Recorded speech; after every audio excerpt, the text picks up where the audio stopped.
సరుడిగా శ్రీ నరసింహ స్వరూపంలో సేవలందుకుంటున్న ఈ నారాయణుడుకు పానకమంటే ఎంతో ప్రీతి.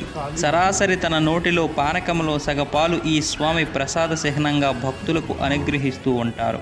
స్వామివారు త్రాగుతున్నట్లు గుటగుట శబ్దం కూడా వినిపిస్తుంది. ఈ శబ్దం ఆగేసరికి పానకం బయటకు చిమ్ముతుంది. ఈ అద్భుతం రోజుకు ఎప్పుడో ఒకసారి మాత్రమే కాదు, పానకం సమర్పించిన ప్రతి భక్తుడికి జరుగుతూనే ఉంటుంది. ప్రతిరోజు బిందెలు కొలది పానకం సమర్పించిన ఒక్క చీమైన దరిదాపుల్లో ఎక్కడా కనిపించదు. ఈ విశేషం వల్లనే ఈ దైవం పానకాల స్వామిగా ప్రసిద్ధుడయ్యాడు.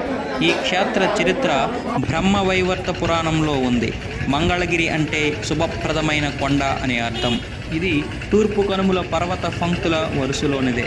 దూరం నుంచి చూస్తే ఈ కొండ పడుకొని ఉన్న ఏనుగు ఆకారంలో కనబడుతుంది. ఈ స్వామికి కృతయుగంలో తేనె, త్రేతాయుగ